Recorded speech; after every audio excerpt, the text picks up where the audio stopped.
23 ноября в Великом Новгороде началось с метели. Улицы города в считанные часы засыпало снегом, омрачая предстоящий путь на работу. Однако вовремя принятые меры помогли справиться с первым испытанием предстоящей зимы. Трудится 15 единиц техники, 15 единиц техники это снегоуборочной, которая трудится по дорожному полотну и тротуарам.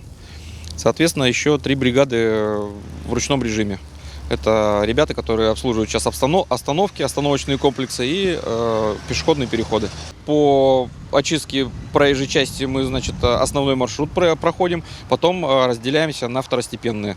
Когда заканчиваем второстепенные улицы, опять собираемся на основной маршрут и также все в общем, в режиме нон-стоп так и повторяем.